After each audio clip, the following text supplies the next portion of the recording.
Ahí sí.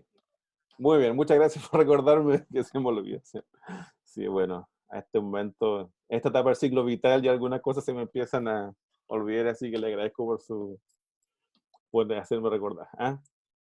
Bien, entonces estábamos de que es psicología del desarrollo, por lo tanto, no solamente vamos a ver los procesos y las etapas, y principalmente los factores cognitivos, ¿ya?, del proceso de aprendizaje, sino que tenemos que centrarnos en lo humano, ¿sí? Y lo humano tiene que ver con ciertas características que se generan a través de una interacción, ¿cierto?, entre personas, ¿ya? Por lo tanto, por lo tanto, vemos acá una imagen, ¿cierto?, que es bien interesante, eh, porque si se fijan, lo normal, lo esperable, debiese ser que todos alcancemos este proceso de desarrollo, ¿cierto? Hay momentos en donde quizás el desarrollo se ve interrumpido y el ciclo vital se detiene por, por la muerte, por ejemplo, ¿ah?, de lactantes, adolescentes, adultos jóvenes, por ejemplo, y no se genera todo este ciclo. ¿Ah? Pero la pregunta es esta, ¿cierto? ¿Qué es la vida? ¿Ah? Independiente del momento de inicio, perdón, de término ciclo vital, la pregunta es, ¿qué será la vida? ¿Ah? Y ahí les ofrezco la palabra. ¿Qué es para ustedes la vida? ¿Ah? Obviamente una pregunta compleja, ¿cierto? Podemos estar hablando quizás muchas horas, ¿ah? Pero así en pocas palabras. ¿Qué se les ocurre qué es la vida para ustedes? ¿Cómo construyen ese concepto? Un viaje, una experiencia. ¿Ya? Un viaje, sí, una experiencia, ¿ya? ¿Qué más puede Puede ser la ser vida? como crecimiento, desarrollo, ¿Ya? Desarrollo, crecimiento, perfecto. ¿Qué más? Emociones, sensaciones, ¿Ya? ¿Ya? experiencia igual, dijo la compañera. Ajá, ajá, perfecto. Bien. ¿Qué Un más? momento. Momentos, ¿ya? Sí, sí, sí. ¿Qué más? Vivencias, vivencias, Vivencias, ajá. Distintas y diferentes etapas. Distintas y diferentes etapas, perfecto. Sí, sí, sí. Es un ciclo, profesor, que tiene un inicio y un final. Desde que uno nace, vive experiencia, desarrolla un proceso y muere. Eso es la vida. Ah, exacto, exacto, ¿ya? Lo que comentamos la otra vez, unas pocas cosas seguras al nacer es que vamos a morir, ¿cierto? ¿Sí? Procesos, bien, ¿qué más? ¿Qué más podrá hacer la vida? ¿Qué más podrá hacer? ¿Alguien más que pueda comentarnos qué, o cómo perciben la vida, cómo la construyen? ¿Ah? Aquí no hay una sola respuesta, ¿cierto? Yo creo que es como un desafío diario. Ajá, ajá, un desafío cotidiano, ¿cierto? Bien. La toma Bueno, de decisiones, ¿cómo? la toma de decisiones, tomar decisiones que Sí, dependen de nuestro desarrollo como seres humanos, exacto. tanto en lo profesional como en lo familiar, social, etc. Ajá. Verse enfrentado, ¿cierto? A los distintos escenarios, a tener que decidir. Perfecto. ¿Ya? Profesor, ¿Sí? es un aprendizaje diario. O sea, el bebé ve, por ejemplo, ve la luz, Ajá. luego el bebé escucha la voz de sus padres, aprende a hablar, aprende a gatear, a caminar. Exactamente.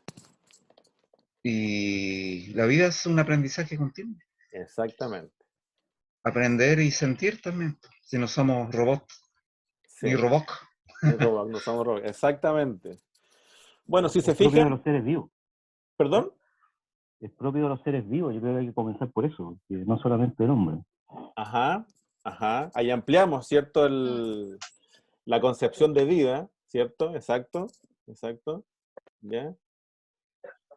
Bueno, si se fijan, ¿cierto? Es un concepto bien amplio, bien complejo de definir, porque está compuesto quizás por muchos aspectos, ¿cierto? aspectos muy dinámicos, ¿cierto? Y aspectos también muy subjetivos, ¿sí? Lo interesante, por ejemplo, de esta imagen es que ustedes pueden ver que hay una persona que pasa por sus distintos momentos y etapas del ciclo vital, ¿cierto? La paradoja es que vamos cambiando, pero a la vez somos los mismos, somos diferentes y somos los mismos a través del tiempo. Y lo interesante es que la percepción que tiene este pequeño, que está acá, ¿ven la flecha o no? ¿O no se ve? ¿Sí? ¿Sí? Este pequeño tiene una cosmovisión del mundo, ¿cierto? Que va a ser diferente a la que tiene este joven. Ambos son las mismas personas. ¿Ah? Entre ellos han habido experiencias, han habido cambios de percepciones y han habido innumerables procesos de aprendizaje, ¿cierto? Es decir, este caballero que está acá, en la fase final del ciclo vital, es a la vez todos los procesos previos y todas las imágenes sociales y mentales de sí mismo. Es decir, la psicología del desarrollo o la vida, en el fondo, tiene que ver con todo lo que ustedes comentaron y quizás con muchas otras cosas más que podríamos seguir hablando, ¿cierto? Pero principalmente con las construcciones que hacemos, ¿cierto? A nivel intrapsíquico y también interpersonal. ¿Ah? ¿Por qué le comento esto? Porque cuando comencemos a adentrarnos en los elementos más teóricos y bajarlos a la realidad, vamos a ver las distintas dimensiones que componen, ¿cierto?, nuestras estructuras cognitivas. Somos seres sociales principalmente, ¿sí? Somos seres sociales que necesitamos de interacciones, necesitamos de vernos reflejados también a través de las conductas de los demás, ¿ya? Pero principalmente somos seres que vamos percibiendo distintos. ¿Se acuerdan cuando mencionábamos esto de que tenemos derecho a cambiar de opinión? ¿Cierto? Y eso pasa porque la experiencia y los aprendizajes generan modificaciones en las cosmovisiones. ¿Ya? ¿Ya? Por lo tanto,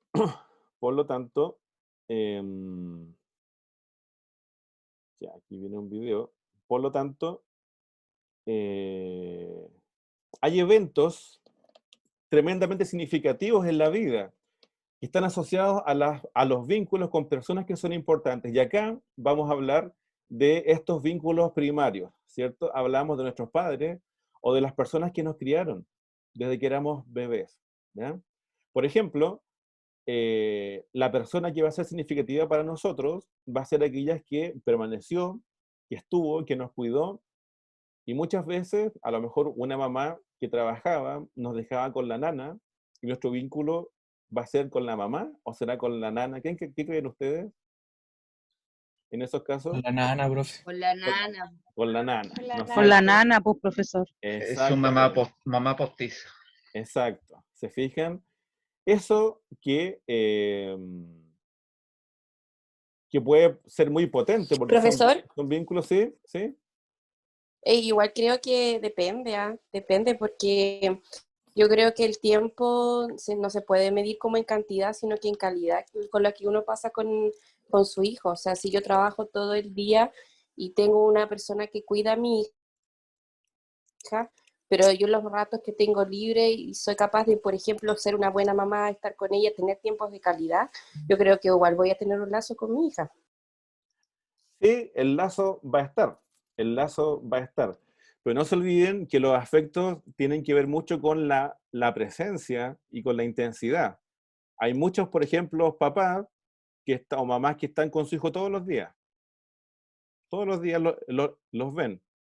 Pero verlos todos los días no implica crear un vínculo potente, un vínculo fuerte, Exacto. por ejemplo. Sí, a eso ¿Fijan? quería ir justamente. Ajá. Y hay papás que están, por ejemplo, separados y que el papá los ve todos los sábados y este hijo tiene un vínculo tremendamente fuerte. Aquí lo importante tiene que ver con, no solamente con el tema de las caricias, los afectos, sino que lo que hablamos con las coherencias, ¿cierto? Yo no solamente digo a alguien que lo quiero, sino que también soy coherente a través de mis conductas. Y ese es un lenguaje no verbal que se introyecta y da confianza, da sentido, ¿cierto? A los afectos. Tiene que ver con la permanencia. Yo no quiero solamente a mi hijo cuando son buenos hijos y los trato mal o les hago sentir que no los quiero cuando se portan mal o sacan malas notas, por ejemplo. ¿Se entiende? Es decir, hay toda una lógica de afecto que se construye principalmente desde la espontaneidad, ¿cierto? Los afectos no van a ser forzados y tienen que ver con esta permanencia. Es por eso que muchas veces las personas que no fueron criadas por sus padres por distintos motivos, ¿cierto? Reconocen que quienes son su papá o su mamá son aquellos que los criaron. ¿Ah? Y eso no es un título antojadizo, sino que tiene que ver con la construcción afectiva y la construcción de los vínculos. ¿Sí? Es decir, cuando alguien nos cuida, ¿cierto? Alguien nos está mediando, ¿cierto? Nos está mediando y nos está enseñando cosas. ¿Ah?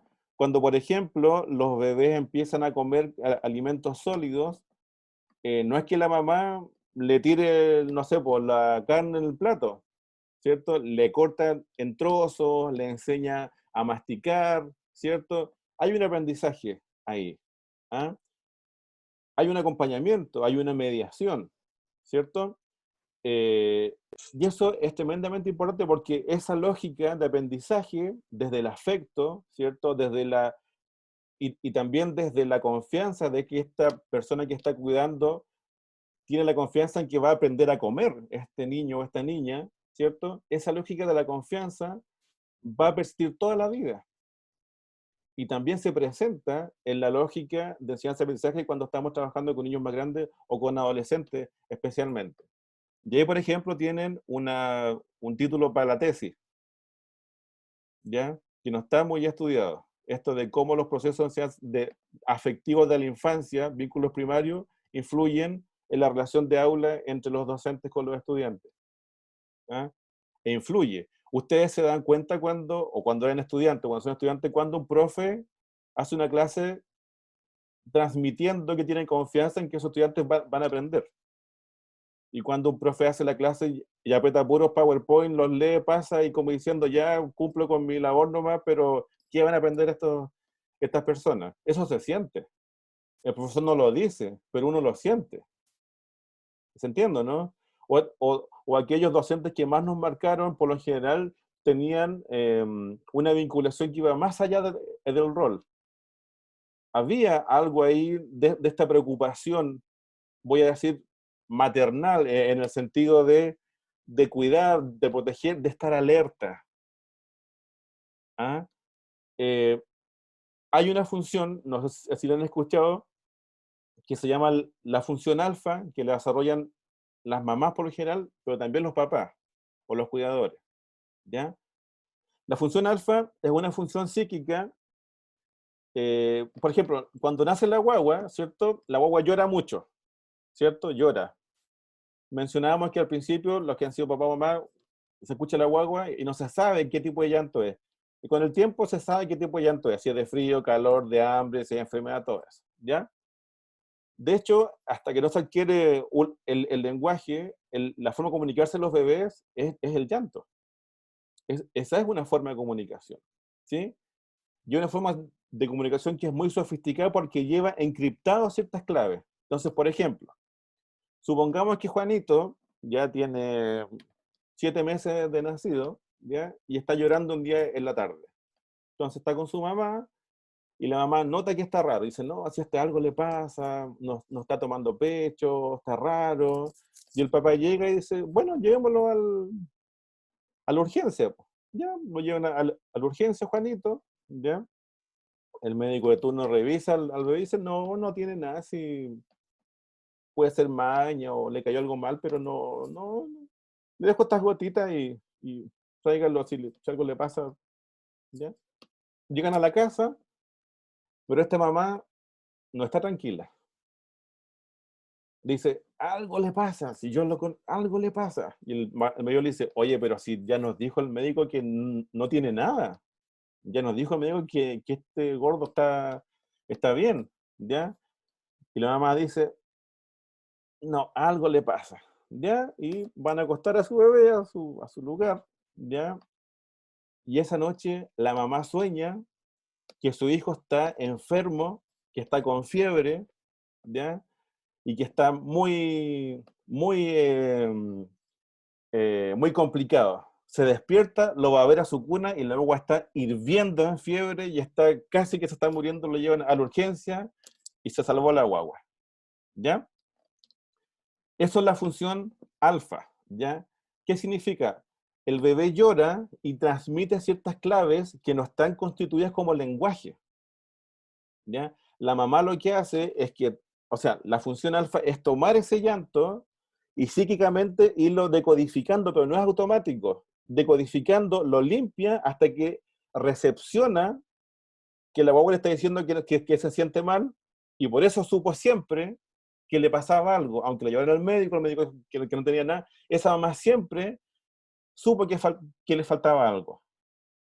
¿Se entiende, no? Esta función puede estar en hombres y en mujeres. Es, por ejemplo, cuando ustedes en su casa llegaban, estaban mal, pero ponían cara como que estaban bien, y la mamá le decía, ¿algo te pasó? Cuéntame. No, si no me pasó nada, estoy súper bien. Algo te está pasando. Función alfa. ¿Ya? Esto lo dice Wilfred Bion, un psicoanalista antiguo bien connotado, ¿ya? Y esa función alfa es esta capacidad de reconocer en el lenguaje, ¿cierto?, los afectos, las tensiones, las complicaciones de nuestros semejantes, más allá del discurso. ¿Ah? Es una conexión que todos, en mayor o menor medida, podemos desarrollarla. Los que son papás o mamás a lo mejor se han dado cuenta que se desarrolla con más facilidad desde esos roles. Seguramente les ha pasado a ustedes, ¿ya? Que han presentido como que chuta, algo le pasa, ¿ya? Y aparentemente no pasa nada, pero algo está sucediendo. Algunos le pueden, como dicen en el chat, puede ser instinto, distintas formas de llamarlo. Séptimo sentido, sexto sentido, no sé, pues, ¿ya? Pero sí, en términos psíquicos se llama función alfa. Y esa función alfa también está presente en los docentes. ¿Se fijan? A lo mejor a ustedes les pasó, los que están trabajando con estudiantes, ¿cierto? Les pasó que de repente como que sintieron que un alumno de usted no estaba bien. Sin mayor información. Sin mayor información. Algo pasa y empezaron a investigar, acercarse, hasta que contrastaron eso. ¿Ya? Mirna levantó la mano, ¿no? Sí, profesor. ¿Sí? Le iba a preguntar si a lo mejor tenía o estaba involucrado eso con la empatía, porque el otro día estaba leyendo que habían 3 tipos de empatía y que una era la social, que era la que se detalló más, pero también tiene que ver, o sea, se supone por lo que explicaban, con el lenguaje que uno comunica no verbal, pero más con lo que es el lenguaje corporal, por lo que estuve viendo, pero me sonaba como a la función alfa que comentaba usted, que tiene, a lo mejor está relacionado con la empatía, ¿o no?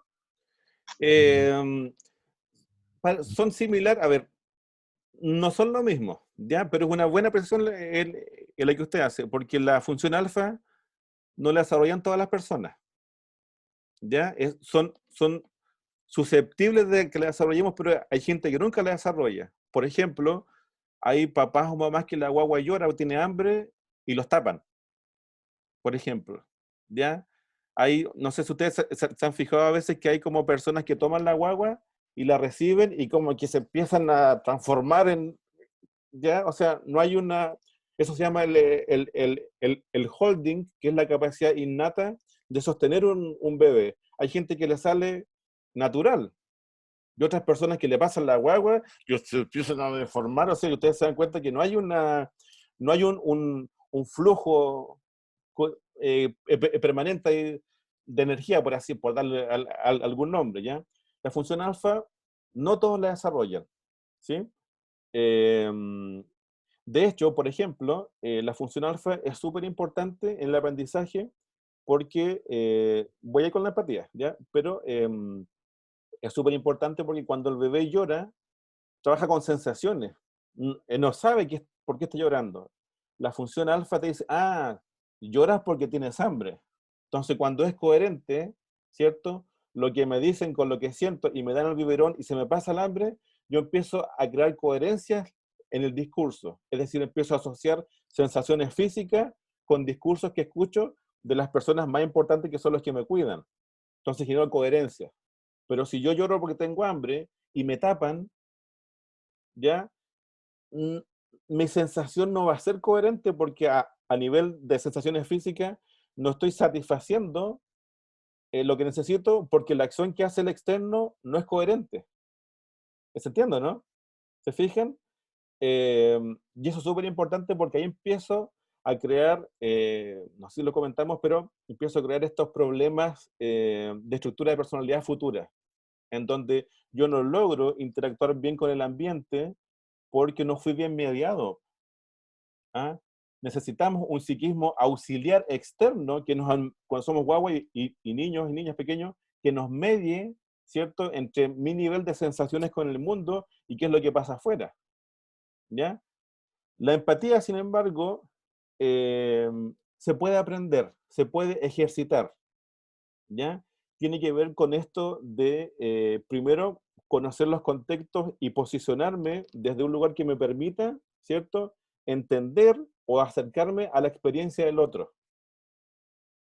¿Ya? Eso hay gente que no es muy empática y hay un montón de ejercicios socioemocionales que no es automático, ¿cierto? Pero se puede desarrollar. Hay gente que tiene la empatía innata, pero sufre mucho porque se aprovechan de esas personas. Por ejemplo, entonces tenemos que el exceso de empatía también genera una problemática porque la gente le pone el pie encima o siempre están aprovechando. Los dos extremos son complicados, ¿ya? Pero como le digo, la función alfa no todos la van a desarrollar. Así que si ustedes la tienen, medalla, háganse una medalla porque qué bueno que está presente. ¿Ya? ¿Se entiende más o menos esto de la función alfa o no? ¿Sí? ¿Sí? Sí, sí, sí. ¿Sí? ¿Por qué es interesante? Porque lo podemos aplicar con nuestros estudiantes. Es decir, todos tenemos esta capacidad maternal, ¿cierto? Hombres, mujeres, ¿ya? Personas en general, ¿cierto? Podemos tener esta capacidad alfa y la podemos llevar al aprendizaje, ¿ya? Por eso le comentaba que como tesis yo nunca lo he visto la función alfa, que es una función primaria con los bebés, lleva al aprendizaje. Si alguien lo hace, van a causar sensación porque eso no está en ninguna parte, así que los libros y las charlas ahí van a salir. ¿Sí, Robinson? No, súper interesante. Estaba pensando en el tema de la autoestima, en el tema de la tierna infancia, Ajá, el vínculo con otros para el desarrollo de los afectos y todo eso. Profesor, el problema con la función alfa en el caso de los profesores sería que esa función alfa llegue a un punto tal que de alguna u otra manera me vea al alumno, me vea, digamos, reflejado yo, digamos, y pierda objetividad, por ejemplo, para todo lo que es evaluar y cosas por el estilo. Efecto, ajá, ¿cuánto es? ajá, ajá. Tiene un nombre, efecto Pigmalión o algo así. Pigmalión, sí, sí, sí, sí. Sí, bueno, es un buen punto, ¿ah? Es un buen punto. El tema es que el problema no son las subjetividades, en este caso, es cuando no me doy cuenta que estoy siendo muy subjetivo, ¿sí? Por ejemplo, el docente, Claro. ya a todos les ha pasado, hay ciertos estudiantes que los movilizan más que otros, ¿cierto? Hay estudiantes que por algún motivo, a veces consciente o inconsciente, me movilizan más, ¿cierto? Genero más interacción, me genera mayor gasto energético en el buen sentido de la palabra, de preocuparme, ¿cierto? Eso no es negativo, porque en el fondo las subjetividades son interesantes. El tema es que, sí, tal como comenta su compañero, si yo no me doy cuenta que esa subjetividad al final le juega en contra al estudiante y al docente. El sesgo. ¿Ah? El sesgo va a estar muchas veces. El problema del sesgo es no darnos cuenta que lo estamos aplicando. Si nos damos cuenta, lo podemos controlar. ¿Se fijan, no? Entonces, claro, mucha gente comenta que hay que ser súper objetivo. Ya sabemos que la objetividad es una cosa bien, bien compleja. Somos seres subjetivos, estamos sesgados, y eso no está mal. El tema está cuando no estamos conscientes del sesgo. Y es fácil no estar consciente, porque no tenemos un psiquismo tan espectacular que uno esté consciente de todos sus sesgos. O sea, si fuera así, no sé, pues seríamos seres iluminados supremos, ¿ya? Pero estamos cegados a muchas cosas. Por eso que aparece esto de la interacción, de lo interpersonal, de las confianzas. Oye, Pablo, ¿sabes que en esta cuestión, no sé si te has dado cuenta, pero está ahí mal, pues, compadre? ¿Se entiende, no?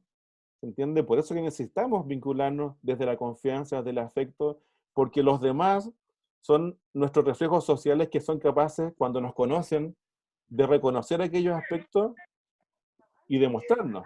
Ese es el reflejo, ¿cierto? En el fondo nos muestran cosas que son de nosotros. Ahí va a depender de nosotros si aceptamos eso o no, pues eso ya es una construcción personal, ¿cierto? Pero por lo general, nuestras amistades de verdad nos comentan eso, ¿o no? Que nos dicen, ¿sabéis que en esto metiste la pata? O en esto estáis sesgados, ¿ya? Nos comentan eso, por ejemplo. ¿Ah? En todo caso, en todo caso, es interesante esta función alfa, investigarla y, claro, contextualizarla al contexto educativo, ¿cierto? Pero sí, desde el afecto y de la confianza y desde la empatía es mucho más llevadero los procesos de aprendizaje. Pero estamos en un sistema que es de cifra.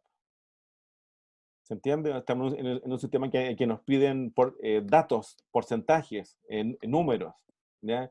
Y la cifra es fría, po. ¿Ah? No, nosotros somos un root en el carnet, sale el nombre porque sería feo que nos llamemos 13 millones y tanto, po. ¿Se entiende? Pero en educación hay muchas cifras. Yo también provengo del mundo de la salud y todas cifras, todas estadísticas, cuántos pacientes se vieron, ¿ya? Y eso limita lo subjetivo. ¿Ah? Eso limita la interacción humana, la frialdad. Las cifras son importantes, sí, porque no es que sea o solamente un mundo quali o cuantitativo.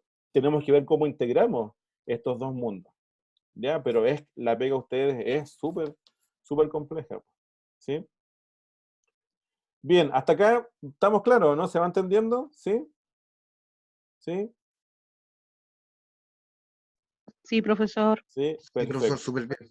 Ya, si hay dudas o consultas o comentarios, por favor, enciendan nomás el micrófono y lo comentan, ¿ya? Si esto lo hacemos entre todos, ¿ya? ¿Aló, profesor? Esos ¿Sí? serían entonces los factores humanizantes. A eso lo que decía el título de su presentación. Está Exactamente. detallando algunos de ellos, ya. Okay. Sí, sí, exactamente. Alejandro, ¿cierto? ¿Sí? Alejandro, sí. Exacto. Porque claro, o sea, la idea de esto es que los procesos de aprendizaje parten de una base humanizante, ¿cierto? Alguien por ahí mencionó, un compañero suyo, que no éramos robots, ¿cierto? Tenemos muchas cosas que son bien mecanizadas, ¿cierto? Pero partimos de un proceso de aprendizaje que se basa primero en el afecto. Cuando nos enseñan desde una postura cordial, aprendemos mejor, por ejemplo. Que puede ser... Profesor, ¿Sí? ¿Sí? y tomando ese punto que no somos más racionales, somos más emocionales, la inteligencia emocional juega un papel muy importante, ¿no? Porque dice que las personas exitosas tienen más inteligencia emocional que inteligencia racional. Sí. Miren, vamos a ver las inteligencias emocionales, ya que en el fondo, ahora de la neurociencia dicen que no es que sean distintas inteligencias, la inteligencia es una sola, sino que son distintas zonas de la corteza del cerebro que van interactuando, ¿ya? Pero, por ejemplo, yo tengo un amigo, que es un amigo muy querido mío, que intentó estudiar varias cosas y no le funcionó, ¿ya? No le funcionó porque no le gustan las clases, no le gustaba este sistema formal, ya. Es decir, inteligencia formal, poca. Pero inteligencia emocional, interpersonal, el tipo es, donde vaya, es súper simpático, súper agradable y no se demora nada en encontrar pega. ¿Por qué? Porque cuando hace entrevistas, es súper cordial, pues. Es súper cordial, ¿ya? Y hay gente que es muy inteligente, muy circunspecta, ¿cierto? Que tiene un tremendo currículum y no queda, porque a veces falta esta cuestión interpersonal. Entonces, yo siempre le comento y le digo que él es un superdotado en inteligencia emocional interpersonal, porque en el fondo es una capacidad que también tenemos que desarrollarla y que muchas veces es tan importante como las otras inteligencias, por ejemplo. Si yo puedo tener muchos títulos y cosas, pero si en la entrevista me pongo nervioso, se me olvidan las cosas, me presionan y me pongo a llorar, no me sirvió de nada todos los títulos. ¿Se entiende, no? Y puedo tener solamente mi licencia de cuarto medio, bueno, voy a ser bueno para pocas cosas, porque digo cuarto medio son pocas las pegas, pero me refiero a que no va a haber muchos títulos, pero sí interpersonalmente soy entrador, soy agradable, ¿cierto? No me desanimo frente al estrés de las preguntas, genero una buena impresión. Y eso es inteligencia interpersonal, inteligencia emocional, por ejemplo. Profe, la humildad de la Nos humildad vamos a de la ver. persona también. Claro, claro, sí, pues, o sea, cuando hay entrevista de trabajo y Porque la prepotencia igual de una persona, por ejemplo, que tiene hartos títulos y todo, y va a una entrevista laboral, y esa persona se presenta con prepotencia, no, no va a poder obtener el trabajo. Sí, Pero eso va a Depende, depender sí. del cargo que esté postulando, sí, de la entrevista, sí, porque claro. el carácter igual juega un rol importante en los profesionales dependiendo del cargo. O sea, siempre cuando uno postula un trabajo hay que averiguar bien antes del cargo, qué es lo que se pide para ese cargo, ¿cierto? Porque habrá un trabajo en donde quiere gente que no sea muy sociable, por ejemplo. Profe, se entiende lo que explica, pero yo creo que el ejemplo, disculpe, el ejemplo de buscar trabajo, yo no creo que es muy aquí en Chile en especial, porque yo difiero con los dos compañeros, porque la meritocracia acá en Chile, discúlpeme que lo diga, usted puede ser la persona más simpática, tiene 100 títulos, pero siempre entra por otra cosa. Si hay puestos que ya, todos sabemos acá, todos sabemos que ya los Por puestos el pituto. Con un Claro. pituto. Con los pitutos. Con un pituto. Sí, pues. O sea, Pero el sí se pituto. entiende se entiende sí eso lo que está explicando, se entiende de hecho yo también tengo un amigo que tiene las características de su amigo y efectivamente encajan en distintos esquemas y son potenciales Ajá. en ese sistema, así que se entiende que bien. Sí, bueno, Chile es un país de contacto. Chile es un país de contacto, por decirlo en forma diplomática, ¿cierto? Pero bueno, hay que... Eufemismo. Sí, hay que luchar también contra eso y encontrar los espacios. Si también existen espacios, hay que buscarlos, hay que buscarlos. Es quizá uno de los desafíos, cuando ustedes comentaban que le había un desafío, quizás también un desafío encontrar esos espacios dentro de un sistema que como todos tienen sus pros y sus contras. Pero sí, hay harto de eso. ¿Hay levantado la mano acá, Robinson, o no? Y después Yo acá María. levanté la manito. María, ¿sí? ¿Ya? Sí, mire, respecto a lo que habla de las habilidades o de la inteligencia emocional, lamentablemente en el ámbito educativo a los estudiantes como que se les prepara para todo lo contrario en realidad.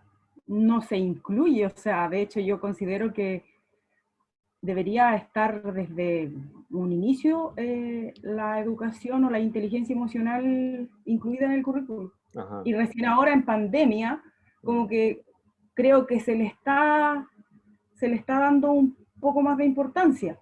Entonces, por eso mismo, yo creo que el desafío de los profesores es gigante.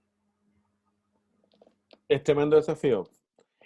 Es en el fondo, como lo comentábamos, es educar para la vida antes de que el sistema productivo. Está bien Eso tener... deberíamos hacer, eso deberíamos hacer. Yo siempre Ajá. lo he considerado de esa forma. De hecho, soy mamá de un adolescente y siempre le digo Ajá. que se concentre en desarrollar ese tipo de habilidades más Ajá. que las notas que tenga en el colegio, porque finalmente siempre se va a tener que relacionar con las personas, ya sean desde pequeño, pues desde el jardín, o sea, y va a ser siempre así. Entonces, si ella no se sabe relacionar, independiente de que tenga excelentes calificaciones, finalmente su trabajo tampoco lo va a poder desarrollar de una manera adecuada.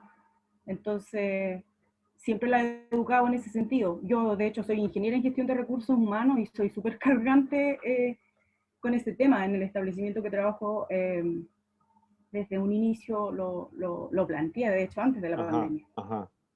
Sí. Sí, pues es un desafío tremendo, porque en el fondo, si bien es cierto, somos parte de un engranaje productivo, porque tenemos que trabajar para poder vivir, lo ideal sería que primero nos eduquen para poder adaptarnos, o no más que adaptarnos, enfrentarnos a la vida, y luego de esas herramientas ver cómo generamos la posibilidad de ubicarnos en un sector productivo que también sea un complemento, ¿cierto?, a esta habilidad que aprendimos en el recurso de la educación, pero en el fondo es complejo porque la nota, ya que hablamos de la cifra, la nota todavía tiene un valor tremendamente importante. ¿Ah? Y de hecho, yo lo que les pido en esta asignatura, por lo menos, que trabajemos más para comprender, para aprender, no para la nota, porque en el fondo la idea no es trabajar por un resultado, sino que ir comprendiendo los procesos, ¿cierto? ¿Cómo vamos aprendiendo? ¿Ah? Pero sí, yo, por ejemplo, he tenido pacientes de colegios privados que se les cae el pelo, niños de 7, 8 años, que se les cae el pelo, que están sufriendo. ¿Ah? Entonces yo entiendo que a veces los papás, porque eso es de cada familia, ¿cierto? Uno respeta porque puerta adentro cada familia ve cómo construye su cultura de aprendizaje, pero cuando tú ves que un niño no lo pasa bien, que tiene temor de ir a clase, que se hace pipí cuando lo van a dejar el furgón, que te lo llevan a la consulta porque tiene pelones, y tú les pides a los papás, ¿sabe qué? Su hijo está sufriendo y no importa que pierda un año, pero la idea es que, no, pero es que ¿cómo va a perder un año? O sea, esa es una cuestión que es macabra, ¿te fijas? Pero no es culpa de...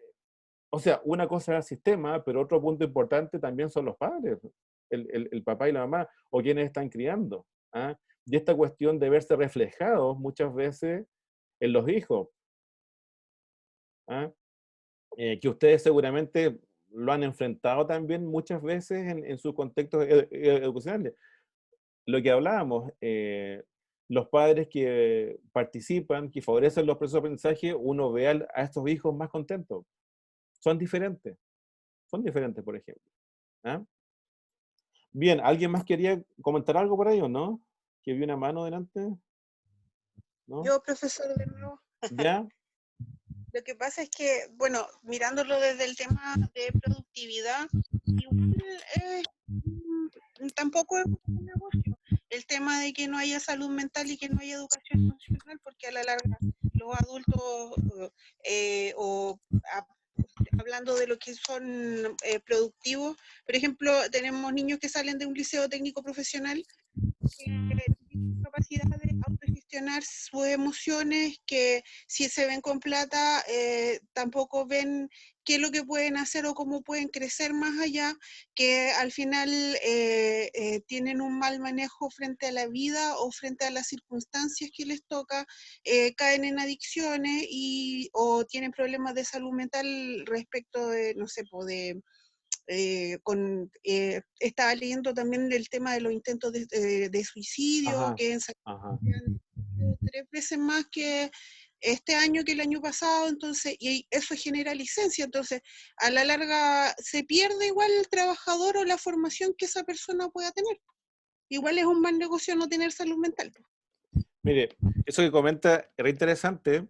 Aprovecho de decirles que lo vamos a ver en la unidad 4, todo lo de salud mental, así que vamos a volver sobre sus palabras, ¿ya?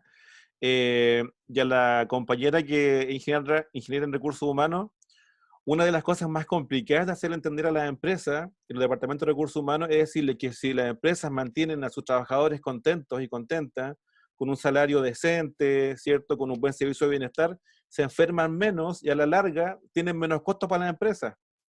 Algo que puede ser tan simple, cuesta mucho que lo puedan entender. ¿Por qué? Porque por lo general lo que se mide siempre es lo cuantitativo, cuánto en número me favorece o no, ¿ya? Y un departamento de bienestar, ¿cierto? Tú no vas a ver el resultado inmediatamente, pero está súper comprobado que y a ustedes les ha pasado en tu establecimiento seguramente que cuando yo me siento bien en donde estoy trabajando, cuando se valora mi trabajo, cuando alguien me está apoyando, retroalimentando, yo me comprometo y me identifico, produzco mejor, trabajo más contento y me enfermo menos. Y me enfermo menos. Y eso a la larga tiene menos costo también para instituciones o para las empresas. Pero eso cuesta montones que lo entiendan. ¿Ah? Por eso que la idea es que todos nosotros podamos ir haciendo también ese cambio cultural, ¿sí? Bien, había levantado Robinson y David, ¿o no? ¿Habían levantado la mano? No, yo quería, bueno, a propósito de lo que señalaba la compañera, bueno, Carlos Vignolo, el director de la Escuela de Ingeniería Civil Industrial de la Universidad de Chile, que ellos precisamente están trabajando en la ingeniería, la sociotecnología o ingeniería social.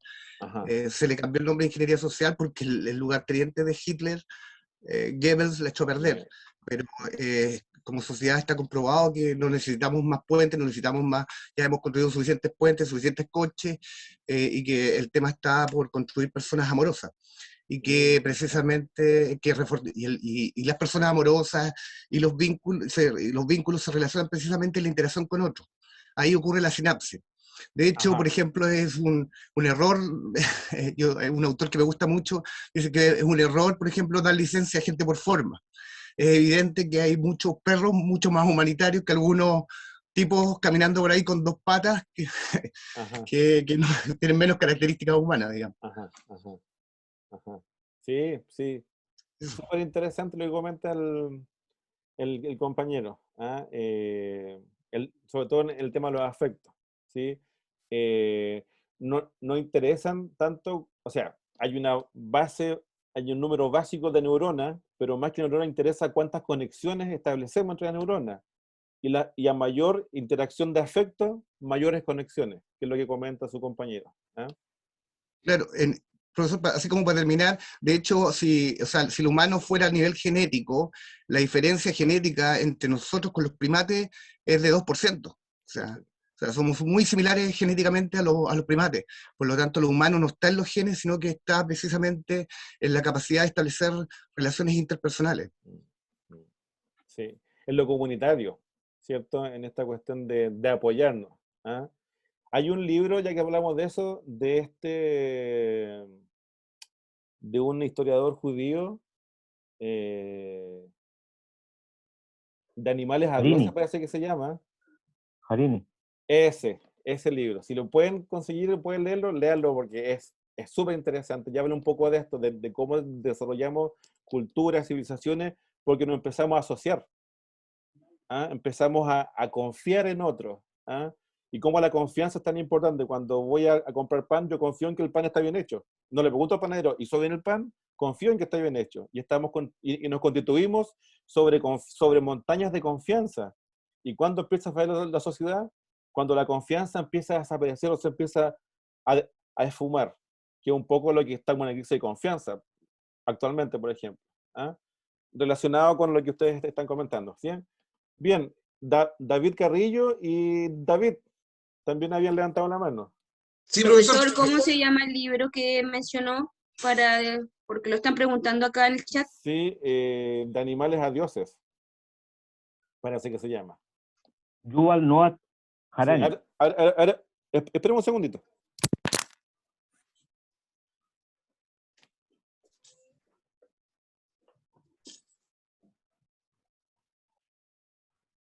El perrito de nuevo.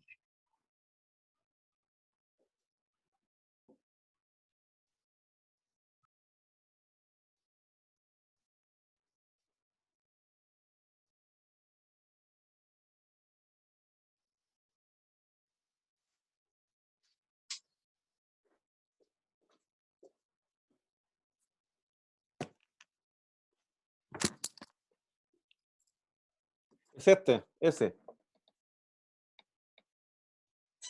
De animales a dioses. A lo mejor podríamos, porque hay un capítulo que es re interesante, lo podríamos, yo lo puedo escanear y respaldarlo, para que no suene como copia. Ese, exacto, ahí lo muestra su compañero, ese.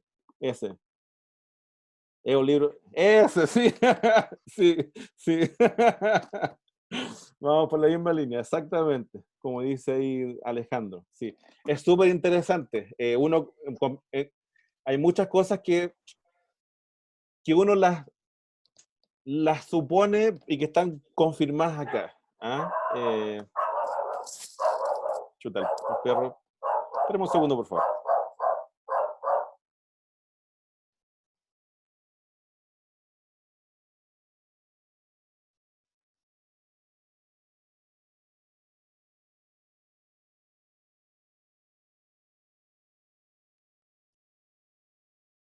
Un máster Alejandro.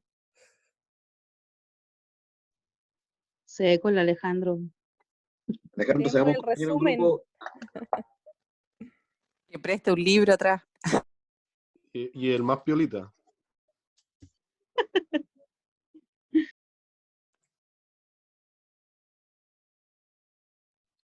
Ya, sorry que estaban llamando a la puerta y ahí el cachupín. Ya, perfecto. Entonces, quedamos en David que estaba comentando, ¿cierto? Sí, profesor. Sí. Muy buenas tardes. Buenas tardes a todos mis compañeros. De antemano le pido disculpas por llegar atrasado a la clase. Una clase muy interesante. Profe, ¿sabe qué? Tengo una duda. ¿Sí? Probablemente voy a volver un paso atrás acerca de lo que estábamos conversando, conversando hace un momento atrás, acerca de lo que es la inteligencia emocional. Ajá.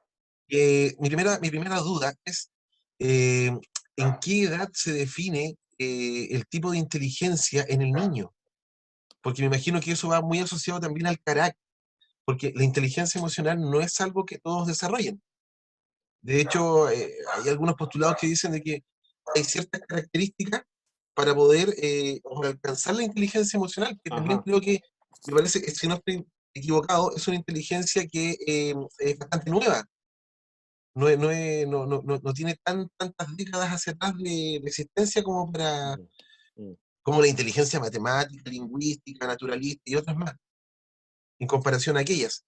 Entonces, Ajá. mi primera consulta, profesor, es más o menos en qué edad el niño va definiendo su tipo de inteligencia, porque también el desarrollo de esta, o alcanzar un tipo de inteligencia, el desarrollo de uno de estos polos del cerebro, se ve, influye mucho el medio. Ajá. Ajá. El medio en el cual se desenvuelve el niño. Entonces, y aquí se desprende también mi segunda consulta. Pregunta es, ¿se puede desarrollar a cabalidad después esta inteligencia emocional cuando el medio en la primera infancia, primera, segunda infancia, no ha sido el óptimo para desarrollarla? ¿O el niño, el adolescente o el adulto alcanza ciertos atisbos de esta? Sí. Bueno, con esas dos preguntas podríamos hacer una, una asignatura semestral con cada pregunta, ¿eh? Pero sí, bueno, vamos a ver inteligencia emocional, pero básicamente para poder comprenderla así a grosso modo, ¿sí? Para que se presente o para que la podamos comprender mejor, hay que entender inteligencia intrapersonal y la interpersonal. Esas dos conforman inteligencia emocional, ¿ya? Entonces, la intrapersonal, ¿cierto? Tiene que ver con todas las capacidades que yo tengo de comprender quién soy, ¿ya? Y aquí están involucrados un montón de procesos psíquicos que tienen que ver con reconocerme a mí mismo, con mis diferencias en el tiempo. ¿Quién soy yo a los 44? ¿Quién soy yo a los 35? ¿Quién soy yo a los 20? ¿En qué me diferencio de mis versiones anteriores y en qué soy similar a mis versiones anteriores, por ejemplo? ¿Ya? Esa capacidad que uno puede verla como tan obvia, no es simple. ¿Ah? Hay personas que no son capaces, si tú les preguntas, a ver, cuénteme, don Juan, el Juan de los 50, ¿de qué se diferencia del Juan de los 30? Te habla cualquier cosa, menos decirte en qué se diferencia y en qué se parece. Esa es una capacidad psíquica, por ejemplo. ¿Ya? Entonces, la interpersonal la vamos construyendo, ¿cierto? Con elementos biológicos, con elementos comportamentales, con la cultura. Aquí nos ponemos mucho más vygotsquianos, ¿cierto? La cultura, el contexto histórico, social, ¿cierto? Va desarrollando esa capacidad de inteligencia intrapersonal. Y a la vez está esta inteligencia interpersonal, que tiene que ver, como comentaba su compañera, con la capacidad empática, con los simbolismos del lenguaje, con los lugares que uno ocupa también frente al otro, con la estructuración del lenguaje, ¿cierto? Porque yo construyo una otredad, es decir, yo me siento diferente a un otro, pero cuando interactúo con un otro, ¿cierto? Genero también representaciones, ¿ya? Por lo tanto, estas dos inteligencias deben estar desarrolladas para que en su conjunto generen la inteligencia emocional, ¿ya? Ahora bien, ¿en qué momento? ¿Ya? No hay como un momento donde uno diga entre los 4 los 7 o entre los 7 y los 12. La inteligencia emocional se evalúa en función del contexto vital donde está situada la persona. Entonces, por ejemplo, la inteligencia emocional de un niño de 5 años va a ser distinta a la de uno de 20. ¿Por qué? Porque el de 20 ya es capaz de generar abstracciones en torno a un otro, o sea, puede vincularse mentalmente en la relación con un otro. Los niños pequeños, ¿cierto? Esta abstracción no está tan presente, necesitan una cuestión de construcción del ambiente, tocar con más intensidad, ¿no es cierto? Sentir, no es que no imaginen, de hecho, le dicen que el viejo pascuero está volando y son capaces de verlo, ¿cierto? Pero son sensorialmente mucho más intensos. Los que han tenido hijos saben que, por ejemplo, si en verano los llevan a la playa y les sacan el traje de baño, los cabros chicos están felices, ¿cierto? Porque está toda esta cuestión sensorial, porque la construcción de la realidad se genera a través de los sentidos, ¿ya? Si yo bloqueo la capacidad de sentir y experienciar sensorialmente, mi capacidad de contacto con lo real se va disminuyendo. Eso es súper interesante.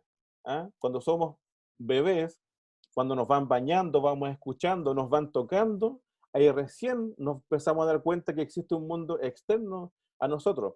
Por eso las personas que están muy solitarias, ya que dejan de tener contacto con otro y se empiezan a volcar al mundo interno, esa realidad se empieza a complicar, ¿sí? Cuando empiezo a sanar, cuando me contacto con el otro y principalmente cuando me toco con la otra persona. Por eso que esta pandemia ha sido complicada, porque la inteligencia interpersonal y la interpersonal, que conforma inteligencia emocional, requiere de una cuestión táctil.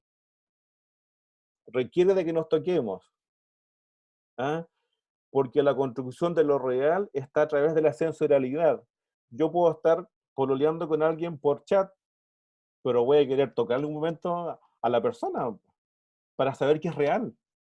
Aunque yo vea la foto, ya yo confío en que es real. Hablamos de las confianzas, ¿cierto? Pero para que eso se constituya como una realidad instalada, tengo que sentir, tengo que percibir. Entonces, insisto, es una pregunta re interesante la que hace David. Debemos ver, a situar a la persona en su contexto y evaluar estas dos inteligencias, ¿cierto? Para ver cómo está en general la inteligencia emocional. Pero hay muchos procesos psíquicos detrás de la capacidad interpersonal, que es una cosa, y la interpersonal. A veces pasa que las personas tienen mucha inteligencia interpersonal, pero no mucha interpersonal. Y a veces también viceversa. Por eso que no es fácil tener una buena inteligencia emocional. ¿Ah? Por eso que no es sencillo saber leer, ¿cierto? ¿Qué es lo que pasa primero en mi construcción interna, de quién soy, dónde me sitúo y cuáles son los alcances de mis acciones, y también cómo me sitúo en relación y en función con los otros? Porque la función con los otros está dada también a través de la cultura, ¿sí? Pero es un tremendo tema, que también es un tema de tesis, ¿ah? Así que ahí van saliendo temas interesantes. Muy bien, ¿alguien más iba a comentar algo, no? Profe, una consulta, ¿Sí? una consulta, profe.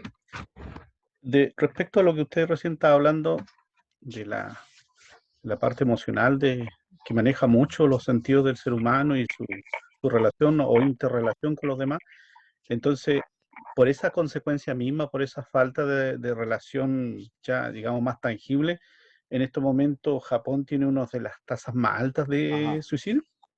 Sí. Y ya la cosa es grave, o sea, en este momento la situación se le está escapando, que Japón creó un ministerio para evitar este problema.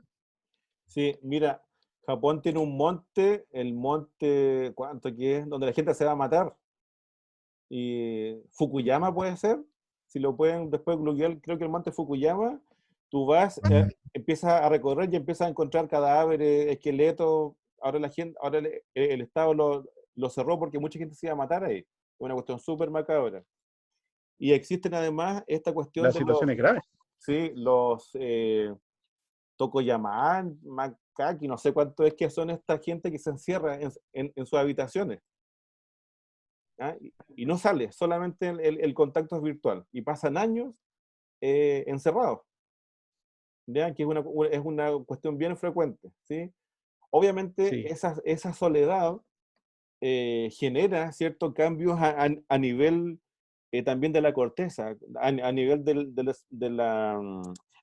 la, ¿cómo se llaman? De los neurotransmisores. Por eso que la gente tiende a deprimirse. Cuando nosotros estamos en contacto, cuando hacemos un asado, estamos con nuestra familia o nuestros amigos, la pasamos bien, ocurre todo un cambio también a nivel de corteza, ¿cierto? Insisto, ¿cuándo se da cuenta uno? Cuando uno toma conciencia, ¿cierto?, de que el tiempo, la temporalidad es distinta. Cuando lo estoy pasando bien, ¿sí?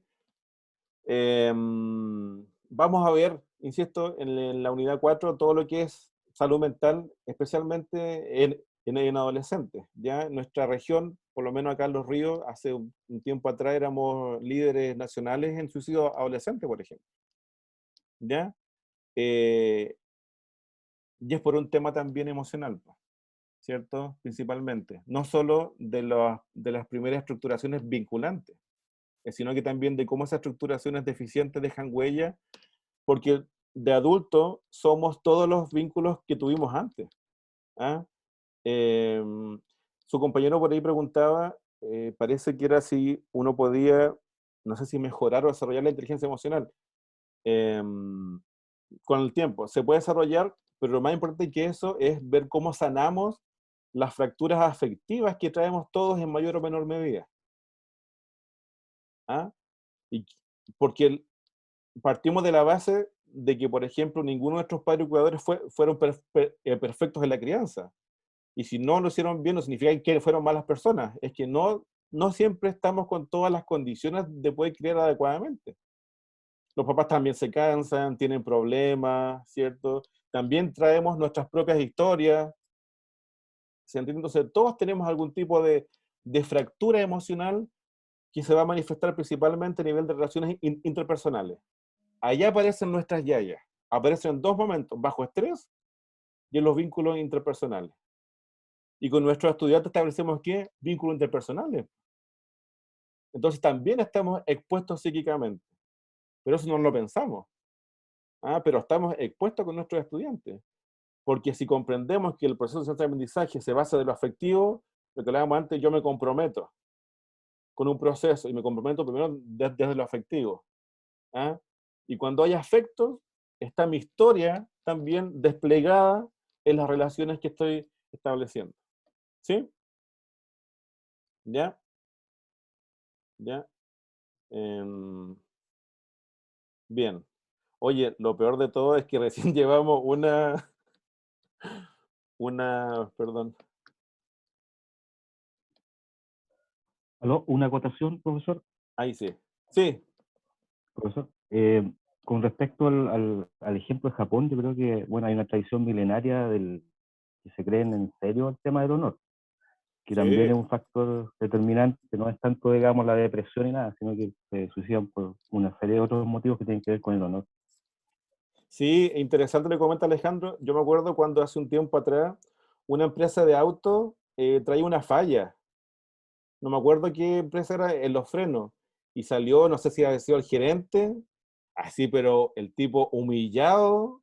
Me acuerdo que lo mostraban en televisión, arrodillaba así pidiendo disculpas. Y yo decía, si fuera acá en Chile, le echen la culpa al que abre la puerta. Este fue el culpable de la falla de los autos, pero nadie reconoce nada. Entonces lo que dice Alejandro, sí, pues ya el tema del honor es una cuestión que no se tranza. Por eso Acá que lo mandan a hacer clases de ética. Claro, pues, sí, pues acá se ríen en nuestra cara y bueno. Pero bueno, de hecho, Japón después de la Segunda Guerra se recuperó bastante rápido por esa cultura también del trabajo y del honor, por todo lo que es la calidad total viene de lo que implementaron los japoneses para la reconstrucción, por ejemplo. Entonces es otra cultura, es otra cosa. Como en los 60 acá en Chile, una empresa importó maquinaria alemana.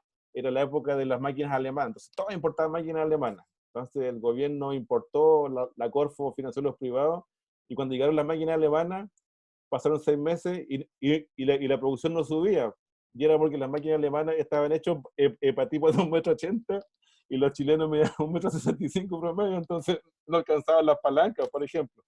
¿Ya? O sea, un ejemplo de cómo en Chile siempre copiamos cosas, ¿cierto? Pero no las contextualizamos. El concepto de ventanilla única en los sistemas de salud pública. Por ejemplo. Dejaron a los mismos 10 tipos detrás de la ventanilla. Sí, pues. Sí, pues, exacto. O lo que pasó cuando se implementó en los 90 la reforma educacional, ¿cierto? En el papel muy linda, pero bajarla es otra cosa. Que ese es el desafío, ¿cierto?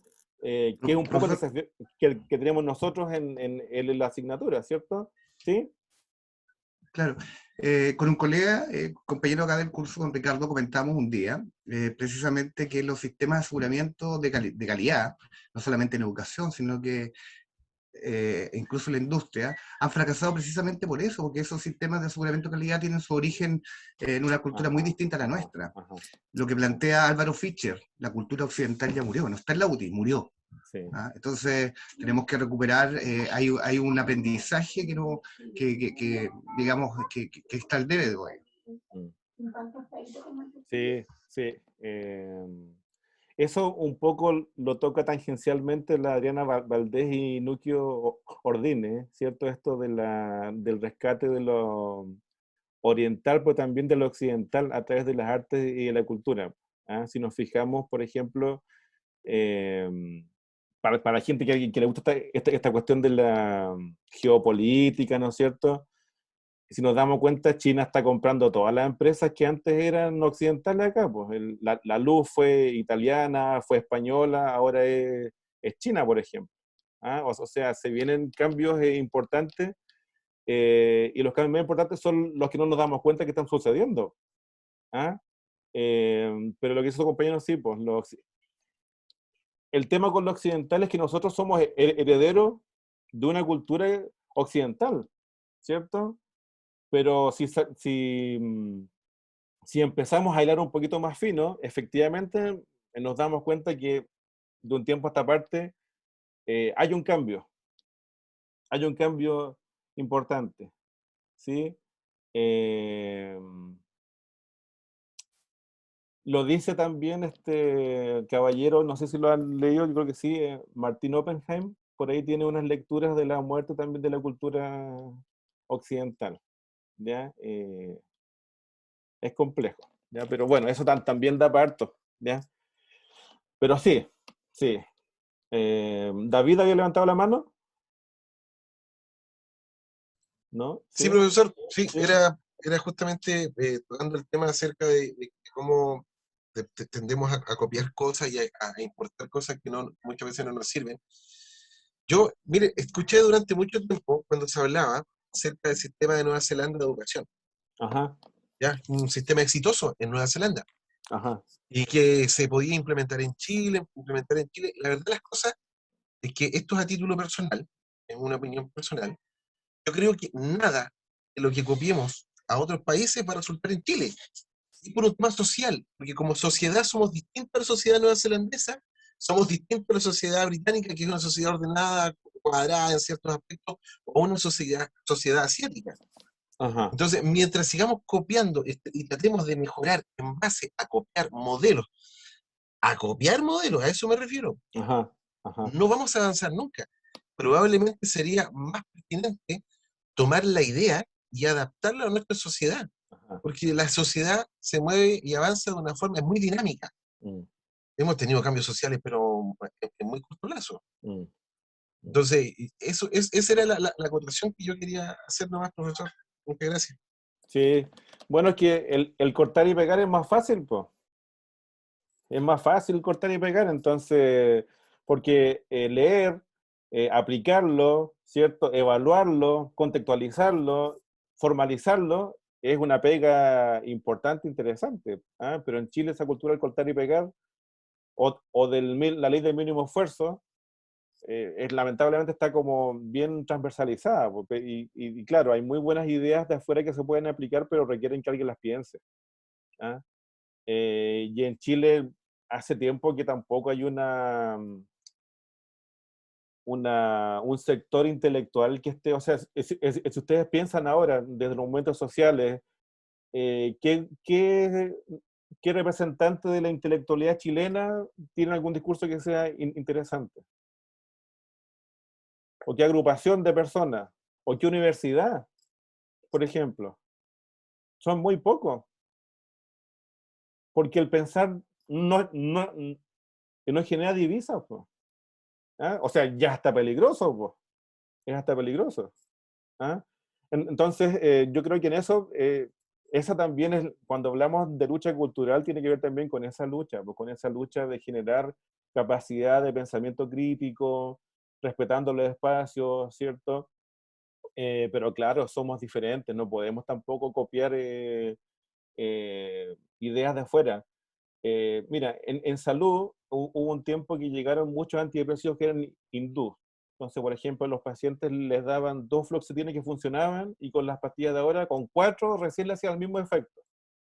Entonces la gente los médicos le decían a los pacientes, más de que dejarle 4, y el paciente decía, pero ¿cómo si yo tomo 2? ¿Por qué me da 4? Me va a hacer daño. Y decían, no, es que son diferentes. Y lo que cambia es la biodisponibilidad del medicamento. Es decir, que una pastilla no funciona igual en un sujeto hindú que en un sujeto chileno. Entonces, imagínense si una pastilla, que es una cuestión científica, ¿cierto? No funciona igual, ¿cómo hacemos calzar una idea? Que una idea es mucho más abstracta, ¿cierto? Y es mucho más subjetiva. ¿Ah? Entonces, claro, tenemos que contextualizarla, ¿sí? Pero bueno. Profesor, quería hacer una acotación, ¿Sí? disculpe. Sí. Hace unos años atrás vi un documental que se llama Ovas de Oro, ¿Ya? que es relacionado con la problemática medioambiental producida por la salmonera, la industria salmonera. Ajá, ajá. Y ahí el gerente, bueno, salió un abstracto, una entrevista, que el gerente de Salmon Chile decía, bueno, resulta que la industria salmonera en Canadá se comporta según los canadienses, pero acá en Chile nos comportamos como chilenos. Es como lo mismo que usted está diciendo, ¿no? Sí, hay muchos vicios culturales. Mira, en todo caso, yo creo que en Chile hay cosas interesantes, ¿ah? O sea, hay cosas buenas. O sea, tú, por ejemplo, empiezas a ver entre las personas ejemplos de mamás que criaron hijos solos, se sacaron la mugre, o sea, una ética al trabajo que es súper noble, que es súper responsable. Mujeres que criaron 3, 4 hijos solas, que no faltaron nunca a trabajar, que cumplieron, que alcanzó para dar educación, o sea, esa ética al trabajo está presente. ¿Ah? Que trabajaron como asesoras del hogar y nunca robaron nada, por ejemplo, le crearon además los hijos a los patrones, o sea, hay una cultura que si uno empieza en la gente que trabaja en la feria, o sea, transversalmente aparece hay muchas historias de esas, o sea, insisto, hay aspectos positivos, ¿sí? El tema es cómo también ocupamos esos insumos. El tema es que los expertos siempre miran de su expertise hacia arriba, no miran hacia abajo, no miran a la señora Cristina que sacó la mugre y que tiene la fórmula para con poco hacer mucho. Y más encima, criar hijos que son buenos ciudadanos y que son responsables. Esa fórmula nadie se la preguntó. Porque no, el experto no le pregunta a la pobladora. ¿Se entiende, no? El experto siempre va a mirar desde su nivel a hacer, bueno, no todos. Hay expertos que logran comprender que el aprendizaje es multidireccional y en todos los segmentos, ¿cierto? Pero hay muchos otros aspectos que dialogan con otros expertos de su mismo nivel, pero que claramente están descontextualizados. Lo vemos en educación. ¿Por qué en justicia siempre el ministro es abogado? Y en educación puede ser cualquier tipo, ¿Se han fijado, no? ¿Por qué no ponemos un Dicen- profe como ministro de Justicia que dirían, no, pues que tiene que ser abogado? Pero no, en educación, cualquier patipelado es ministro. Debería ser un profe, y ojalá un profe de un liceo ultra vulnerado. ¿Ah? ¿Por qué? Porque va a conocer la realidad y segundo, tiene una cosmovisión. Po. Si el abogado, por más que lea, va a generar una cosmovisión limitada, muy intelectual seguramente, va a ser muy interesante conversar con el ministro porque va a manejar muchos conceptos que son re interesantes, ¿se fijan? Pero ¿por qué no son docentes? Creo que la Mariana Elwin fue una de las ministras que es profe y o sea, ella parece que es profesora, creo que fue una de las pocas ministras que ha sido profe, pero todos los La otros han Proboste sido... también. ¿Cómo? La La Proboste. Proboste, La- exactamente. Yana Proboste igual. Bueno, sí, vamos, ahí separemos Lo hicieron y también tampoco. profesión, Ahí hay el separemos, problema. separemos la profesión de la persona. Sí, ¿bien? La Mariana Elwin Profe, haya estado en un pero, colegio muy vulnerable. O sea, sí.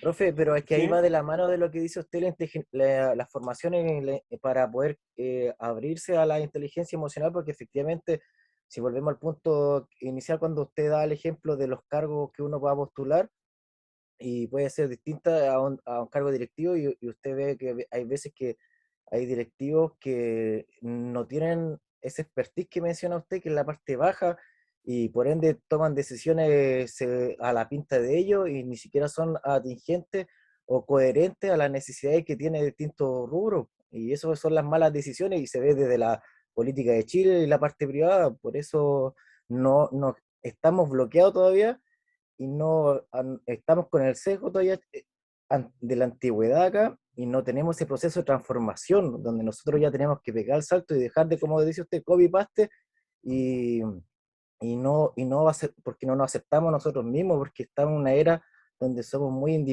somos individualistas, tenemos cero empatía y la idea, ojalá que nosotros con los insumos que tengamos acá podamos hacer un poco mejor para dejar ese capital social al futuro de Chile, porque al final yo creo que desde cierto rango de edad acá en Chile es muy competitivo y ya nos importa solamente lo individual y no la prosperidad por la sociedad en sí, que es el factor que afecta a un país completo. Ajá, ajá. Sí, bueno, esa es la idea, por lo menos de lo que me interesa a mí interlocando en esta asignatura. Se fija en el fondo, lo comentamos en la primera clase, de la importancia del rol de ustedes, de los que ya están trabajando en instituciones educativas y los que van a trabajar, de dejar esta impronta en nuestros estudiantes. ¿Ah? Los docentes, los profesores son catalizadores sociales, ¿cierto? Si pueden buscar por ahí algunas lecturas de Martín Baró, ¿cierto? Un psicólogo jesuita, un psicólogo social jesuita, Martín Baró, ¿ya? Con B, no con V, con B, ¿ya? Él fue asesinado en Centroamérica por su acción social y él decía que todas las personas, especialmente en educación, los docentes, hombres y mujeres, son catalizadores sociales. En el fondo, ¿qué son?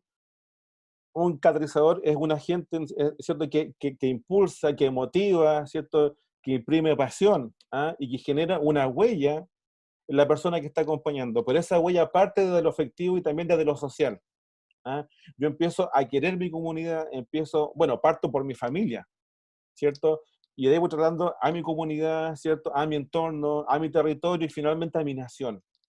¿Ah? Y yo creo que eso es un poco lo que intentamos buscar, ¿cierto? En todos ustedes, que seguramente en algunos ya está presente y en otros se va desarrollando, porque enseñar es complejo, pero es triste si no dejamos una impronta.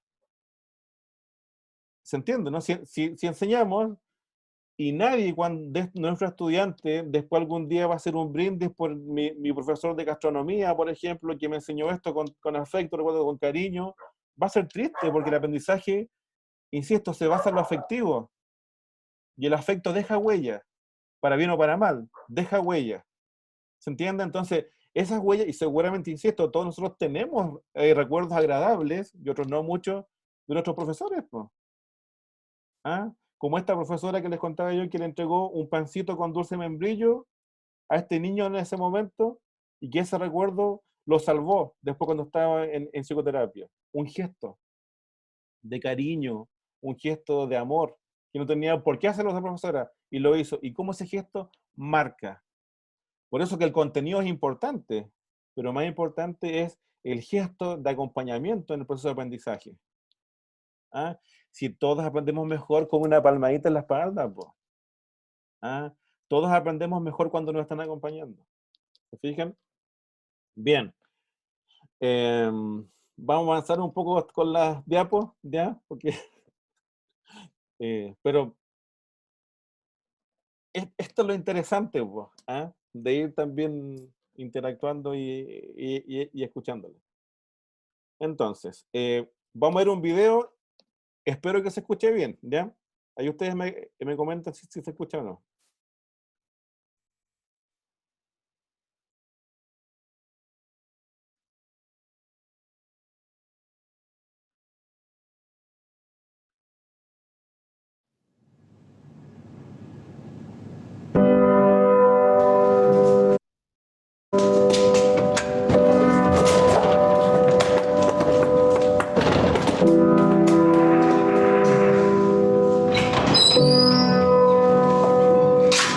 Thomas, entrega esta carta a tu madre. Es muy importante.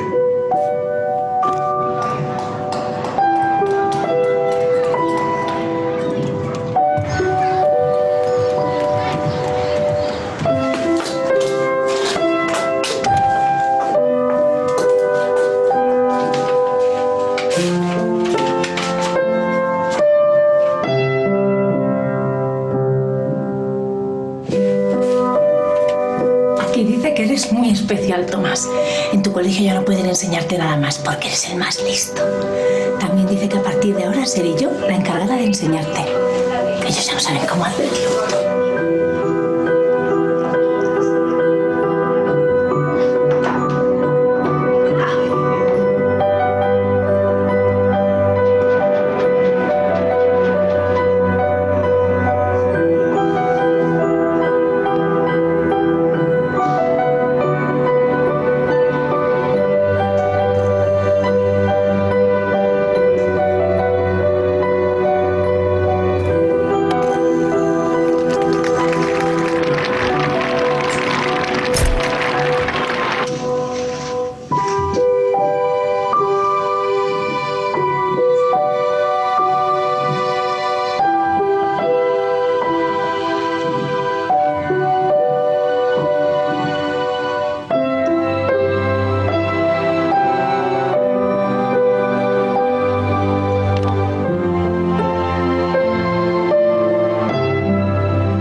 Estimada señora Edison, lamentamos decirle que su hijo ha sido expulsado del colegio.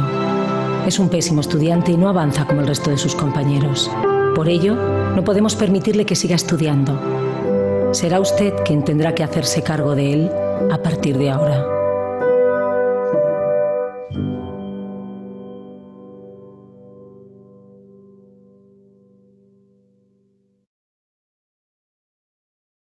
Bien. ¿Estaba con audio o no? ¿Sí? Sí, profe, se escuchó súper bien. Ya, Sí, perfecto. Por lo menos yo. Súper. Bueno, seguramente muchos de ustedes habían visto ya este anuncio, ya otros no. Cuéntenme No. un poco, a ver qué pasa, opiniones, sensaciones. Quiero también sensaciones en torno al video. ¿Quién quiere comentar algo? En función puedo comentar algo acá. de todo lo que hemos estado hablando. Adelante, Ingrid. Sí, no, es cortito. A mí se me erizaron los pelos. Eso me pasó. ¿Cierto? Sí. Sí. Sí. Fue muy emotivo, en realidad. Sí. Ajá, exactamente. El Thomas ego Edison científico, el ego terminó científico, siendo, ¿cierto? sí, terminó siendo el padre de la corriente alterna Exacto. y de muchos inventos más. Sí. Cientos, creo que miles de inventos patentó Edison. Exacto. Continua, me equivoqué, continua. ¿Qué más? A ver, sensaciones. Vayamos conectando, ¿cierto? El video con lo que hemos estado conversando. Yo vi la expresión de la mamá, profe, era como que yo recibía la carta en ese momento y creo que yo me puse en el puesto de la mamá y dije, apuesto que esto va a terminar así, como que me anticipé en el sentido de que yo, no sé, por la sensación de ella es como decir, ¿cómo le voy a decir la verdad de algo que a lo mejor es negativo? Ella Ajá, inmediatamente la transformó y le dio otro direccionamiento que al final vemos los resultados, como dice mi colega y Cristian, ajá, un hombre magistral en lo que es el tema de la corriente continua, o sea, de un cambio, de una situación adversa, la mamá, ¿cómo lo encauzó para llevarlo a algo que ajá, realmente es algo maravilloso, tremendo? ajá, ajá, exacto. Una acción, ¿cierto? Sí, Que solo una mamá o un papá o quien nos quiere mucho es capaz de empatizar, de adelantarse en el tiempo, de situarse adecuadamente, ¿cierto? Exacto. ¿Qué más? correcto, sí, sí. Yo, profe, Sí. recordé un poco mi infancia. Siempre me echaron de varios colegios. Entonces recordé un poco ahí por el hecho de que todos tenemos formas de aprendizaje distintas, pero creo que los colegios, cierto, en un estándar o nos categorizan de cierta forma. Entonces me hizo recordar ese tiempo cuando me echaron por no cumplir con algunas cosas. Entonces, pero el hecho de que una mamá cree, conoce a su hijo, sabe cuáles son sus habilidades, sus fortalezas, entonces, qué importante como padres también reconocer y conocer eso en nuestro hijo, para el hecho de que la mamá no le dice cierto a su hijo porque lo conoce tanto, tan bien, que sabe cómo puede potenciar en otras áreas, así que me encantó. Sí, sí.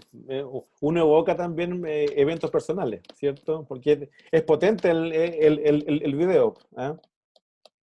Profe, igual Sí, algo importante que se me viene a la mente a mí, y sí. de experiencia que yo llevo haciendo clases, son 3 años ya. Me salí de la industria, vine a trabajar acá, Sí. a la educación, y es tener altas expectativas de lo que los niños puedan lograr.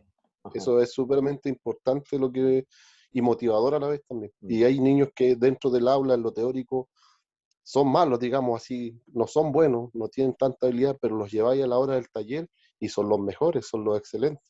Que tú logres que ellos capten los conceptos es lo esencial. Y ya los lleváis a terreno y son unos másteres. Eso es importante, yo creo que es el trasfondo de esto, la alta expectativa que uno pueda tener de los alumnos. Sí, lo que usted comenta y conectado con lo que dice su compañera, de conocerlos y saber cuáles son sus áreas también donde se desarrollan mejor y cuáles son las más débiles, porque todos tenemos áreas potenciales y áreas más débiles, ¿cierto?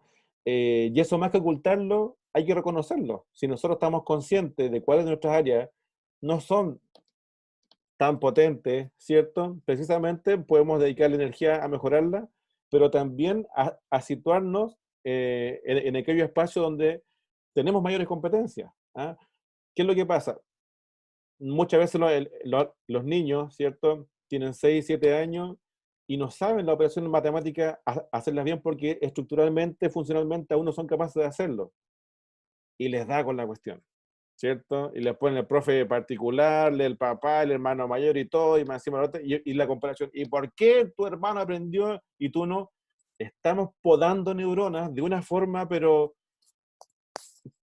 terrible, y además de eso, estamos también destruyendo una incipiente autoestima, ¿cierto?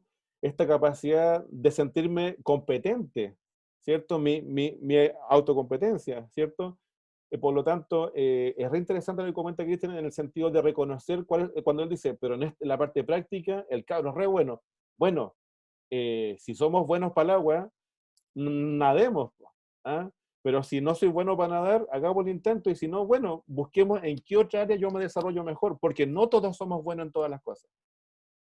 ¿Ah? Eso Y es eso, verdad. y eso también es importante. A veces la gente no, es que no todos somos buenos. A mí me gusta cantar, pero canto horrible, por ejemplo. ¿Ya? Entonces no soy bueno cantando. ¿Ya? Otras personas sí. ¿Te fijas? Entonces, tener conciencia de mis puntos débiles también es una potencialidad importante, ¿sí? Bien, ¿qué Pero no más? puede ser negativo, profe, no puede ser negativo. Usted canta bien, usted tiene que pensar que canta bien. Lo que pasa es que se le escucha mal. Se escucha, sí, sí, algo pasa a nivel ahí del sonido, sí. Profesor, ¿Sí? comentar algo también de experiencia propia. Me Ajá, recuerdo yo tengo un hijo, él tiene 7 años, Vicente. ajá, Y lo que decía usted recién me recordó el tema de las operativas matemáticas. Él tiene 7 años recién y le cuesta asimilar el tema de repente las decenas, unidades y todo exacto. eso. Y un día yo me gané con él en una pizarra, me recuerdo. Y fue como experiencia de padre, aprendizaje. A nadie le enseñan a ser padre. No hay un algo que uno lea antes de. Y yo me puse a enseñarle y le exigía a Vicente, pero esto, ¿cómo no va a entender esto, hijo? Por Dios, le decía yo. Y lo noté a él. Iba como en 15 minutos y lo noté a él nervioso así Ajá, y exacto. transpiraba.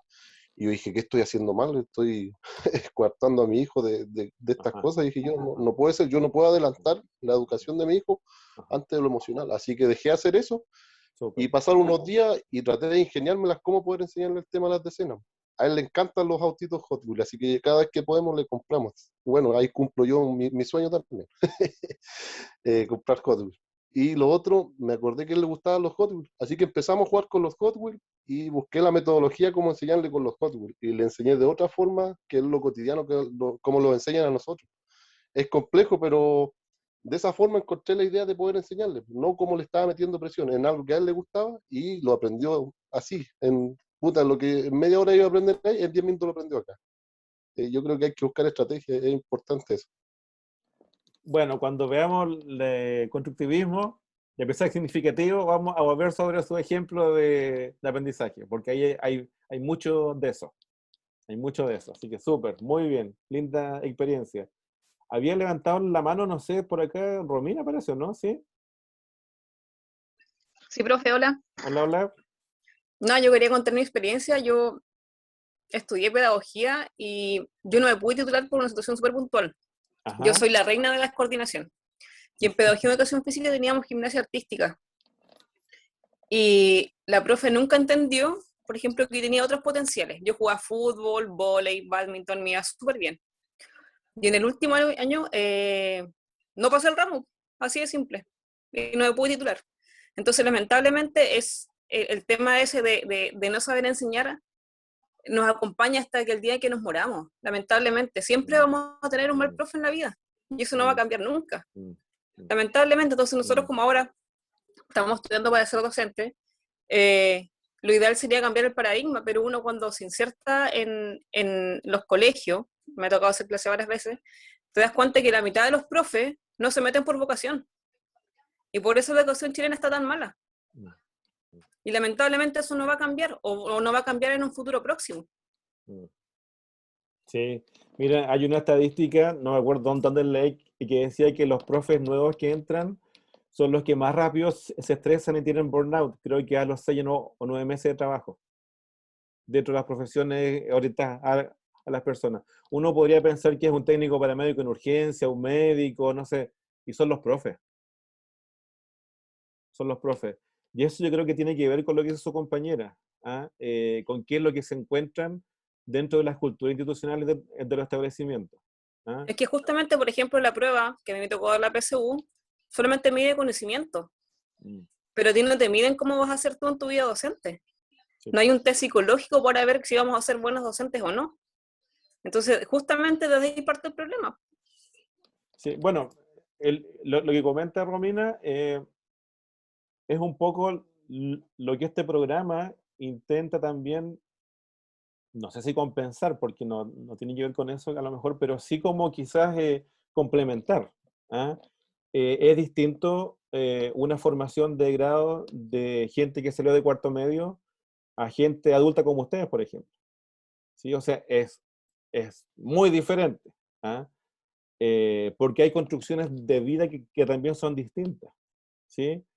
Pero claramente la orientación de esta formación tiene que ver con esto de tener las herramientas formales para poder ser buenos profesores y profesoras, pero también esto otro de ir insertando esta pasión, este compromiso en un contexto que también lo hemos comentado muchas veces, que frustra mucho.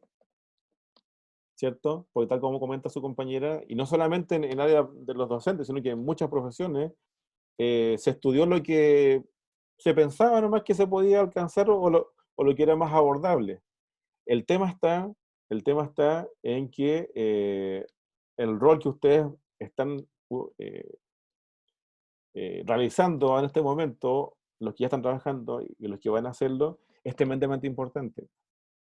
Es tremendamente importante. En el sentido que si ustedes fallan con sus estudiantes, acuérdense que los afectos dejan improntas favorables y también displacenteras. Si el docente falla, y me refiero a falla, ¿en qué sentido? Si me empiezo a frustrar, si hago las clases por inercia, si pierdo las chispas, me refiero a esa falla, ¿ya? Esa falla también se va a transmitir a nuestros estudiantes. Y es muy fácil perder la chispa, ¿ah? Es muy fácil que las pasiones empiecen a agotarse, ¿ah? Porque los espacios de encuentro entre los pares son pequeños. Por eso que cuando ustedes estén trabajando, o si ya están y tienen pares que son similares, esos espacios hay que potenciarlos y hay que cuidarlos, ¿ah? Porque eso es lo que me permite resguardarme, ¿cierto?, frente a la hostilidad de las culturas institucionales. ¿Sí? ¿Yolanda quiere comentar algo? Lo que hablaba mi compañera y lo que usted también mencionó con respecto a los profesores que egresan, los más jóvenes. Por ejemplo, yo tengo el caso de mis primas, que una de ellas lleva siendo docente como más o menos 4 años, 5 años, y vive con estrés, vive con licencia psiquiátrica, se queja de su trabajo, que no le gusta, que está cansada de los apoderados, que tiene mucho trabajo, que tiene que terminar las clases, que tiene que hacer las planificaciones. Y yo le digo a ella, si no te gusta la carrera, si sabías lo que tenías que hacer, no entiendo para qué trabajar en algo que le estresa. Hay, por ejemplo, todos los trabajos tienen un nivel de estrés. Por ejemplo, yo que trabajo en el área de salud, nosotros trabajamos con un turno, por ejemplo, de 24 horas. Depende de a donde uno trabaje. Pero, por ejemplo, yo trabajaba en urgencia en el hospital de Valdivia y los turnos eran terribles. Se trabajaba 2 días seguidos sin dormir, no se dormía en la noche, ningún rato de descanso. Después de trabajar un día completo, una noche completa, de repente uno seguía trabajando al otro día, dormía 1 hora para poder seguir con el otro turno, y después uno tiene que llegar a su casa, a hacer sus cosas, a cuidar a su hijo, a hacer todo lo que se hace en una casa, y yo nunca me llegué a quejar, nunca pedí licencia psiquiátrica. No estoy minimizando el trabajo de un profesor, nunca lo he hecho, pero por ejemplo, yo creo que hay que tener vocación para hacer su trabajo. Si uno sabe, por ejemplo, que va a tener que hacer planificaciones, va a tener que afrontarse a los apoderados en el área, por ejemplo, en la educación media, educación básica, que es un poco más complejo, uno sabe lo que va.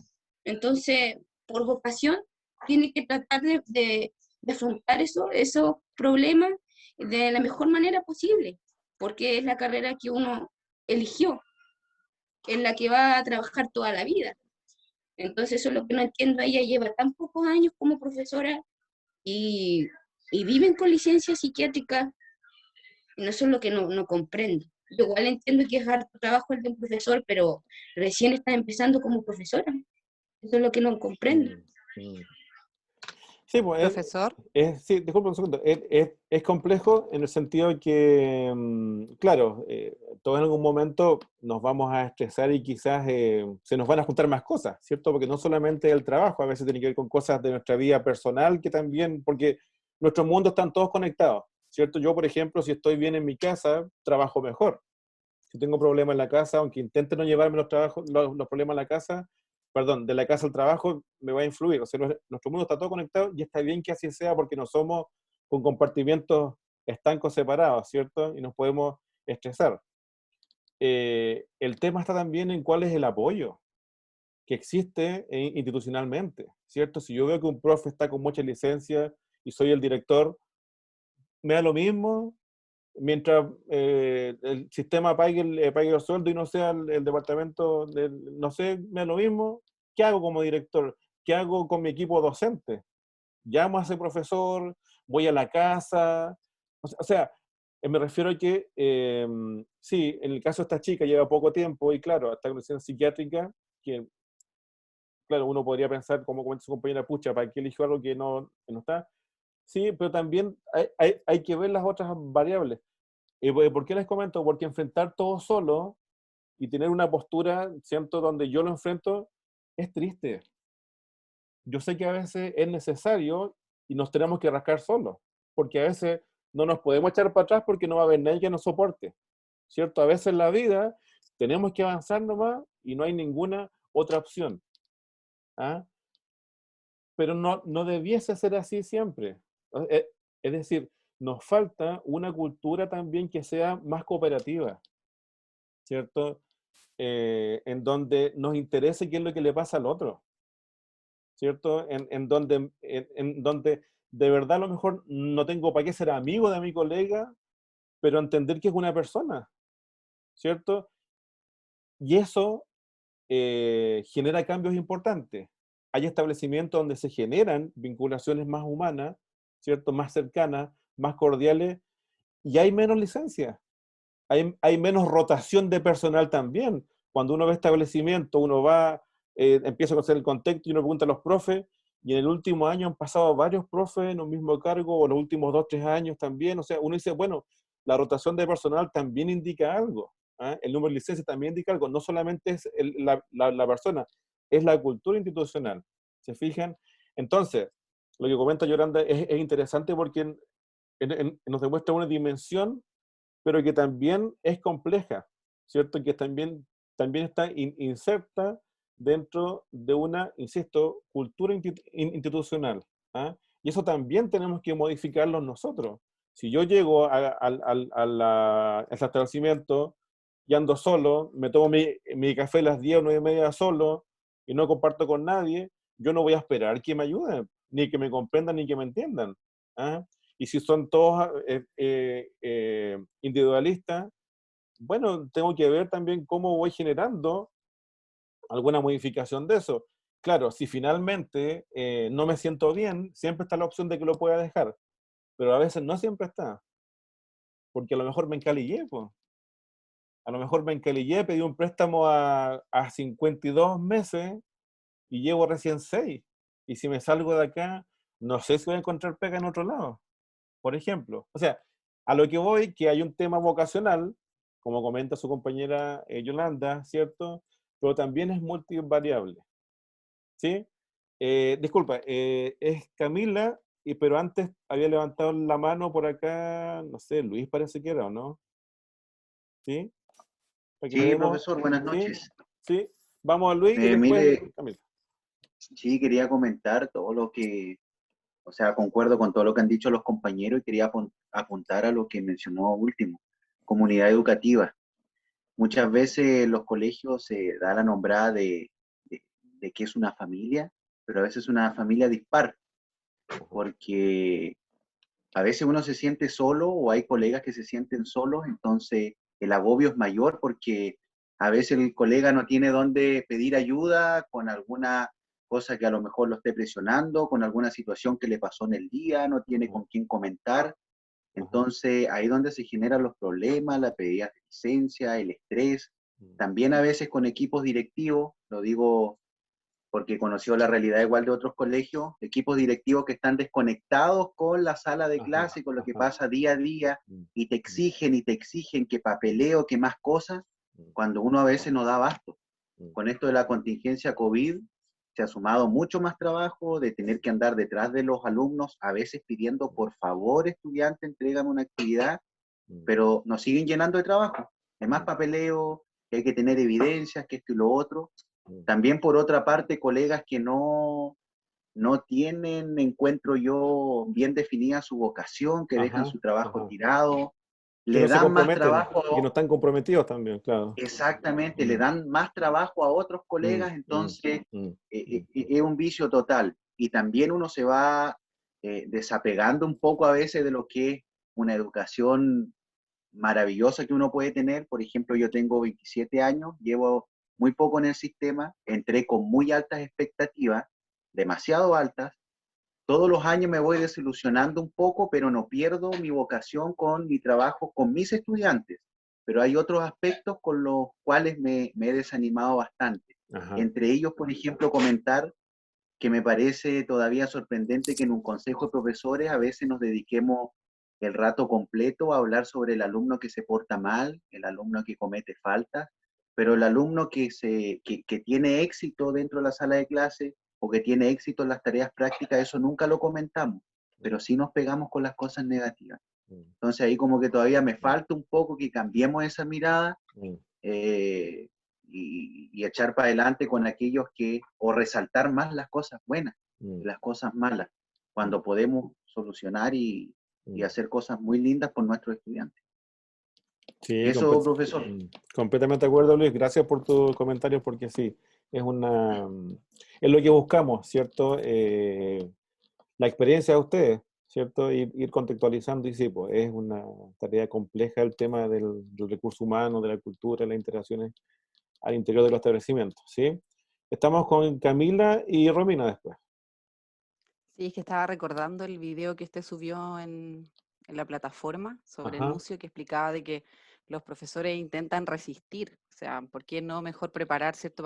O Ajá. darle el objetivo al profesor que estudie, que prepare sus clases, que sea más entusiasta, ¿cierto? Pero la realidad de la mayoría, yo creo, de los sistemas educativos es que los profesores están llenos de reuniones, llenando Ajá. una cantidad de documentos. Ajá. Porque a mí Ajá. personalmente, a mí me encanta hacer clases, me gusta, pero lo que me cansa o lo que me estresa no es hacer clases, estar con los estudiantes, lo que me cansa es todo el material que tengo que entregar, que una planificación, que extra, una montonera de otras cosas que nos piden. Entonces tiene que ver con muchas otras cosas, vocación, pero también tiene que ver cómo el sistema educativo está enfocando también o ayudando también a los profesores, Ajá. llenando una Ajá. montonera de cosas que yo no creo que las lean, la verdad.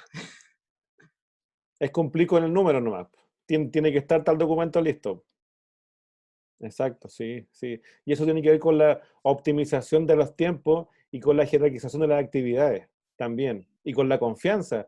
Sí, a ver, cuando los equipos docentes le transmiten a sus profesores que confíen en que saben lo que hacen, los profes lo hacen bien. Cuando el equipo están encima, mirando, los profes no lo hacen tan bien como aquellos en que el profe sabe que confían en que hago bien mi pega. Por ejemplo, eso también está estudiado y está demostrado. ¿Ah? Volvemos al tema de la confianza. Cuando yo siento que están confiando en mí, de alguna u otra forma yo intento responder a esa confianza. ¿Ah? Y eso lo construimos desde que somos pequeños hasta que estamos interactuando en distintos ambientes. Romina. Sí, bueno, yo creo igual tiene que ver mucho con que en la educación chilena no hay un acompañamiento docente cuando el que fue alumno de pedagogía ya entra al aula. Yo tuve varias compañeras que fueron a hacer pasantías, por ejemplo, a Francia, y allá en la universidad donde ella estaba, el acompañamiento docente, el alumno salía, egresaba de la pedagogía, pero tenía un acompañamiento de un año para ver qué estaba haciendo, cómo lo estaba haciendo, en qué estaba fallando, y en lo que estaba fallando lo ayudaban. Acá en Chile lamentablemente no, como se dice vulgarmente, te tiran a los leones. Sí. Y si hiciste mal las cosas, las aprendes en el camino. Y si tienes suerte de que pillaste un profesor que lleva años y que es un buen profe y te ayuda, porque generalmente no es así, no te ayudan. Y lo otro que pasa es que muchas veces si tú haces bien las cosas y eres capaz de romper un poco esa burbuja de los profesores antiguos, también ellos también te señalan con el dedo. A mí me pasó, por ejemplo, que yo cuando estaba haciendo clases me tocó un cuarto y con los chicos hicimos un gran grupo también con los apoderados y los alumnos y nos fuimos, por ejemplo, de gira estudio a Perú, cosa que nunca se había hecho acá en Futrono. ¿Y qué pasó el otro año? Los profes todos, no, pero es que tú prácticamente no hiciste nada, solamente te llevaste a los cabros a Perú. ¿Pero quién toma el trabajo que hubo detrás en cuenta? Nadie. Lamentablemente, muchas veces los profes no hacemos zancadillas también adentro de las unidades educativas. Entonces, mientras eso no cambie, lamentablemente los profes que son buenos van a seguir haciendo las cosas a media máquina porque tampoco son felicitados y tomados en cuenta.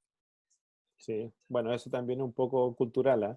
El que llega a la pega y hace más cosas de lo que está instaurado culturalmente también suele ser peligroso o peligrosa porque cambia las reglas, que no siempre están escritas, pero las quiere cambiar. Miren, por eso que es importante cuando lleguen a algún lugar, si encuentran algún par que tienen discursos similares, construir eso. Y si no, construirlo afuera, que también es importante. Por ejemplo, ojalá que ustedes como curso, va a ser difícil que se sigan viendo después que se titulen, pero si por ahí van creando instancias, porque para esto hay que darse tiempo, van creando instancias de diálogo, conversan de educación, hacen un boletín digital, no sé, pues eso también es importante. A veces yo no encuentro apoyo de mis pares en el lugar de trabajo, pero sí mantengo una red fuera, ¿cierto? Que me ayuda también a poder enfrentar mejor lo que está pasando en mi lugar de trabajo, ¿ya? Y eso también falta. No se olviden que ustedes acá tienen el grado de licenciado, ¿cierto? ¿Sí? Y salen con una especialidad que es la que ustedes también traen. El hecho de ser licenciado implica que ustedes pueden hacer investigaciones, que pueden publicar, que pueden participar en congresos, que pueden hacer en seminarios, que pueden hacer de docencia también universitaria. O sea, la idea, creo que es que ustedes trabajen en establecimientos, pero que también vayan desarrollando estos otros caminos. ¿Ah? Sería, por ejemplo, yo tengo pensado que en una de las evaluaciones, que es una monografía, esta monografía la transformemos en un documento y que lo podamos publicar. Vamos a ver si me dan la pasada para publicarlo. Ya que en el fondo va a haber un trabajo intelectual ahí, va a haber una reflexión de ustedes, y eso no puede quedar en un papel que haya servido solamente para una evaluación. ¿Se entiende, no? En el fondo a lo que voy es que ojalá entre ustedes, o sea, sería ideal que después que pase esta asignatura nos sigamos juntando, nos tomemos un café, nos tomemos un vino, una cerveza y conversemos de educación acá en Valdivia, viajemos a Puerto Montt, o si vamos para Talca con la compañera de Talca.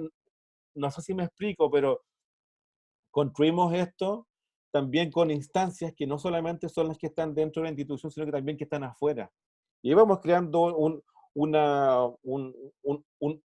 corpus más estructurado, por ejemplo, que yo creo que falta también. ¿Ah? Pero hay que hacerlo con pares que dialoguen en la misma línea. ¿Sí? ¿Ya? Bien, oye, esta clase es ahora hasta las 10. ¿Hasta qué hora es esto? Hasta las 10. Hasta las 10. Ah, ya. Hasta que las velas no ardan. Ya, muy bien. Entonces, pero bueno, me interesa un poco, el objetivo inicial era centrarnos en la humanización, ¿cierto? En continuar cuestionando los afectos, de los lugares donde construimos, ya como para cerrar este video que nos permitió interconectar, ¿cierto?, los contenidos con los diálogos de ustedes, de todos nosotros. Y la idea es, insisto, tener claridad de dónde nos vamos a situar en el recorrido de esta asignatura, ya siempre desde los afectos, siempre desde lo humanizante, ¿ya? Esa va a ser nuestra lógica. Vamos a ver las etapas, pero insisto, vamos a darle prioridad a otras cosas. Veremos los teóricos del desarrollo, pero aplicado a la educación y a los procesos cognitivos, a los procesos de interacción social, siempre orientado a la educación. ¿Ya? Por eso van a haber ciertos temas que no los vamos a ver del desarrollo, como es, por ejemplo, no sé, el desarrollo perinatal, las características, porque en el fondo ese tiempo lo vamos a usar en ir profundizando conocimiento de teorías que son maravillosas. ¿Ya? De teorías de construcción del conocimiento, del aprendizaje, que son maravillosas. ¿Ya? Pero que tenemos que bajarlo a lo real como lo hemos estado haciendo ahora. ¿Sí? Así que bueno, por hoy entonces me despido, les agradezco la participación, para mí es un agrado, la temporalidad del tiempo se me pasa rápido con ustedes, así que les agradezco de corazón su participación, y contento de que vayamos construyendo esta comunidad entre todos, entre todas, y nos veremos el sábado nuevamente a las 9 de la mañana. Ojalá que no se corte la luz, ¿cierto? Ya, porque no tengamos inconveniente. Así que les deseo un buen resto de semana. Cuídense mucho. No se olviden de lo táctil. A la gente que quieran, abracen, toquen, porque eso conecta con la realidad y libera endorfinas, nos hace situarnos en el presente, que estoy con alguien, que existo, así que empezar a los que se pueda, porque en pandemia no puedo andar tocando a toda la gente, pero a los que se pueda tocar con seguridad. A los que están vacunados. Los que están vacunados, ¿cierto? Discriminación. Bien, así que eso, les dejo un abrazo, cuídense mucho y nos veremos entonces el sábado en la mañana, ¿ya? Que estén bien. Chao, profesor. Gracias, Muchas profe. gracias. Chao. Nos vemos el Nos sábado. vemos.